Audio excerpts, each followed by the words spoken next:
السلام عليكم ورحمة الله وبركاته. حامدا ونصلي على رسوله الكريم. أما بعد فأعوذ بالله من الشيطان الرجيم. بسم الله الرحمن الرحيم.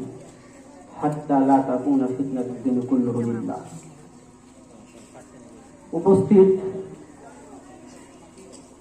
অত্র মাদ্রাসার অত্র শিক্ষা প্রতিষ্ঠানের সভাপতি সাহেব ও অন্য কর্মকর্তাগণ এবং আমার শিক্ষক মণ্ডলী এবং দূরদূরান্ত থেকে ছুটে আসা ইসলামিক শিক্ষা অর্জনকারী ভাই সকল, সর্বোত্তম আল্লাহ মহান বারক ওয়া তাআলার প্রশংসা জ্ঞাপন করি। আলহামদুলিল্লাহ। শান্তি অবতীর্ণ হোক আল্লাহ রসুলের উপর। আল্লাহুম্মা সাল্লি আলাইহি আল্লাহুম্মা বারিক আলাইহি। আজকের এই দিন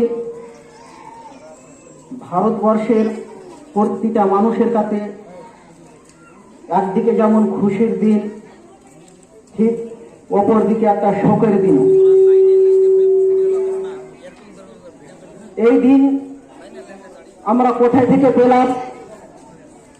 আজকেই বা কেন এই অনুষ্ঠান বা পতাকা উত্তোলন করা হবে? 16 আগস্ট করলে কি হতো?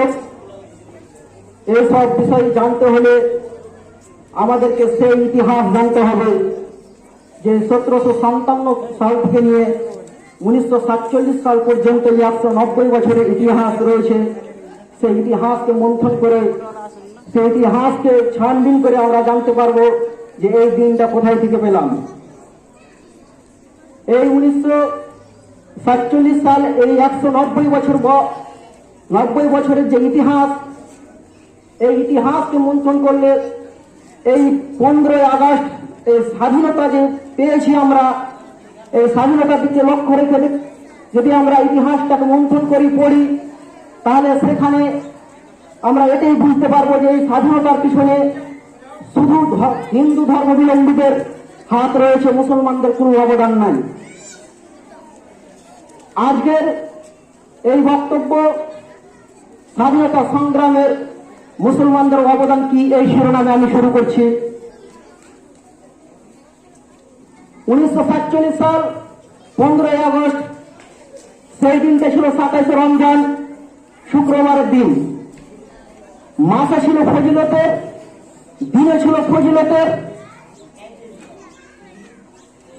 এই শুক্রবারের দিন আর রাতে ছিল ফজিলতের শবে কদর রাত। 1947 সাল 15 আগস্ট 27 রমজান শুক্রবারের দিন আমরা এই 190 বছরের অত্যাচারিত, নিপীড়িত, লাঞ্ছিত ব্রিটিশদের কাছ থেকে যে অত্যাচার আমরা সহ্য করেছিলাম, সেই অত্যাচার থেকে, সেই পরাধীনতার হাত থেকে আমরা ভারতকে স্বাধীন করেছিলাম। আমাদের উত্তরসূরি, আমাদের পূর্বপুরুষ, আমাদের বাপ দাদার তাজা রক্ত। যদি ইতিহাস দেখা যায় তাহলে ইতিহাসে মহাত্মা গান্ধী, জওহরলাল নেহরু, পিতলাদা ওয়াজেদার, মাস্টার জাসুদ্দ সেন, বিনয় বাদল দীনেশ, ভগৎ সিং,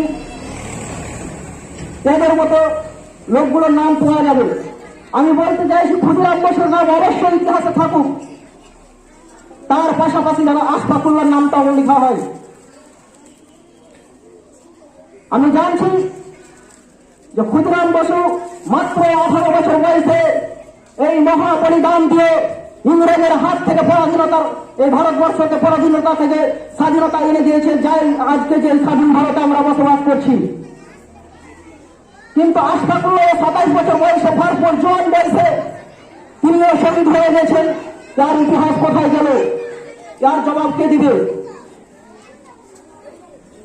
আজকে আমরা কোথায় কোথায় দেখতে পাই, সোশ্যাল মিডিয়ার মাধ্যমে শুনতে পাই, তারা প্রশ্ন তুলে ভারতের মুসলমান ভারতবর্ষে কোন অধিকারে থাকে? ইতিহাস জানে না তারা। জেনেও থাকলে তারা না জানার ভান করে আছে যে আমরা কোন অধিকারে থাকি। ইতিহাস রয়েছে, গা শিউরে যাওয়ার মতো, ঝুমঝুম করার মতো ইতিহাস রয়েছে। আজকে তার প্রমাণ বহন করে ইন্ডিয়া গেট। তথ্যসূত্রে গুগল, এখনো যদি ইন্ডিয়া গেটে এখনো যোগ করে চলছে, সেখানে 95,300 জন শহীদ ব্যক্তির নাম রয়েছে, তার মধ্যে 61,395 জন আমাদের মুসলিম জাতির লোক শহীদ হয়েছেন। এদের ইতিহাস হয়ে গেল, কে জবাব দেবে?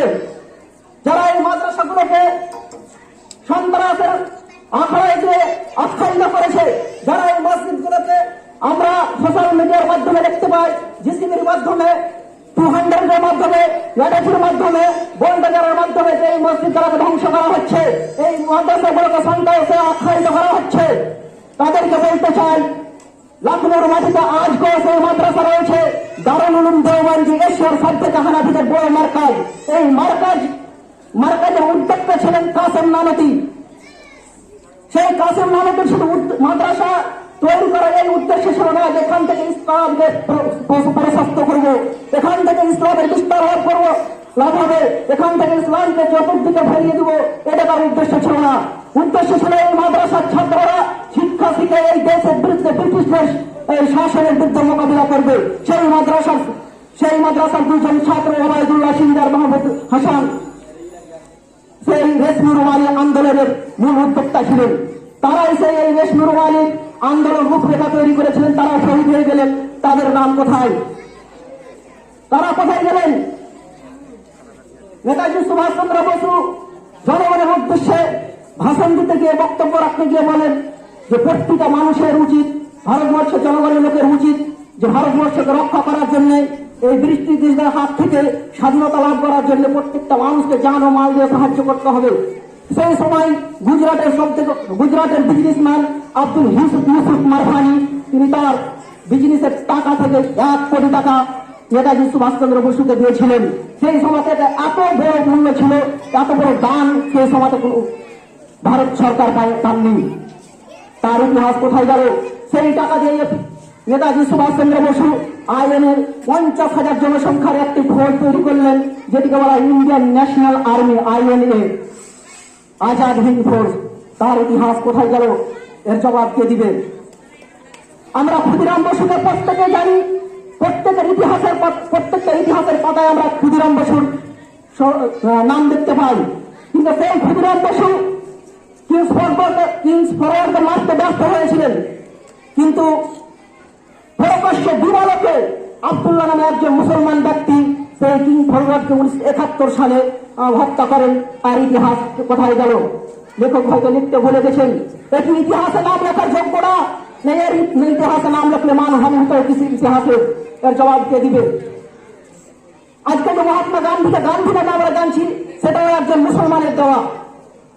আজকে যে আমরা এই তিরঙ্গা নিয়ে গর্বিত করছি, এই তিরঙ্গার মাধ্যমে বিশ্ববাসীকে জানিয়ে দিচ্ছি যে তিরঙ্গা পথ করে উড়িয়ে জানিয়ে দিচ্ছে যে পরাধীনতাকে সকলে অস্বীকার করে।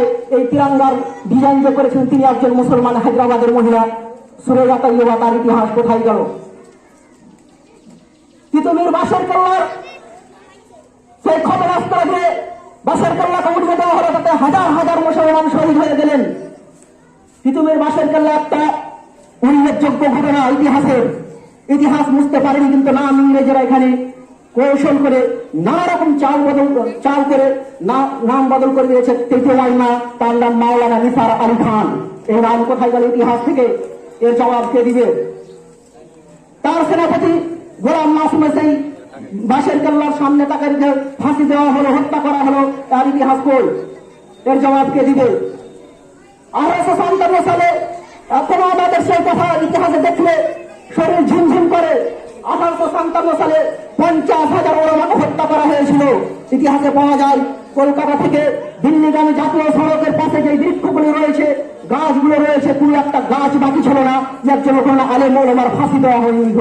এমন ইতিহাস আমাদের চোখের আঘাত দিয়েছে। মাইসুরের রাজা এবং তার পুত্র টিপু সুলতান, হায়দার আলী টিপু সুলতান প্রথম শাসন হিসাবে শহীদ হয়েছেন। আমাদের কাছে 2টা রাস্তা ছিল। স্বাধীনতার পরে আমাদেরকে 2টা রাস্তা দেওয়া হয়েছিল, যে মুসলমান ভারতও থাকতে পারে, চাইলে হিন্দুস্তান থাকতে পারে। আমাদের উত্তরসূরিরা, আমাদের বাপ দাদারা একনিষ্ঠভাবে ঘনিষ্ঠ খণ্ডে এই কথা বলেছিলেন, মুসলিম চিরনবীর মরণ তো করিল ভয়, মরলে শহীদ বাঁচিলে বোঝা গাজী, উভয় আমার সমান, আমার জেল যতটুকু, সেল যতটুকু, আমি মরলে যতটুকু, বাঁচলেও যতটুকু, ভারতবর্ষের জন্য আজকে তাজা রক্ত বলিয়ে দিয়েছি, প্রয়োজনে আরো বয়াবো, কিন্তু ভারতবর্ষেই থাকবো। ভারতবর্ষের প্রতি ভালোবাসা রেখে, মহব্বত রেখে আমরা পাকিস্তানে যেতে চাইনি। আজকে আমাদেরকে বলে, এই যে মসজিদ যারা দেখছেন, এই মসজিদ যারা সেই সময়তে কোন একটা মসজিদ এমন ছিল না যে সকাল সন্ধ্যা সেখানে ইংরেজদের বিরুদ্ধে যুদ্ধ করার জন্য তাদেরকে উত্তেজিত করা হতো না। আজকে এই মসজিদ যারাকে শয়তানের আখড়া বলে বইলার দিয়ে ভেঙে দিচ্ছে, এর ইতিহাস কোথায় গেল? हम आम ही करते हैं तो हो जाती है बदनाम, और तुम कत्ल कर देते तो चर्चा नहीं होता। শেষের সময় বলতে চাইছি একটা শেরের মাধ্যমে যে हामी को कातिल आम, हामी को कातिल कही गई दुनिया, हामी को कातिल कही गई दुनिया, हमारे कत्ल आम हो गया, हमारा ही कत्ल आम हो गया, हामी कुएं कूदते फिरेंगे, हमी पे पानी हराम हो गया, हमी पे कुएं कूदते फिरेंगे, हमी पे पानी हराम होगा। अगर यही जहनीत रही, अगर यही जहनीत रही हिंदुस्तान की, अगर यही जहनीत रही हिंदुस्तान की, तो मुझे डर है इस सदी में ना कोई अब्दुल हामिद होगी, ना कोई कलाम होगा। শেষের সময় আল্লাহ পাক রব্বুল আলামিনের কাছে এই দোয়া রাখছি যে আল্লাহ পাক রব্বুল আলামিন যেন আমাদের বিশ্ববাসীকে, বিশ্বের সকল জনগণকে যেন সত্য ইতিহাসকে জানার এবং বুঝার তৌফিক দান করেন এবং তার প্রতি ন্যায় বিচার করার তৌফিক দান করেন। আল্লাহর কাছে শেষের সময় এই দোয়া, এই দাওয়া, এই দাবি রেখে আজকের সংক্ষিপ্ত আলোচনা এখানে শেষ করছি। আসসালামু আলাইকুম, জয় হিন্দ।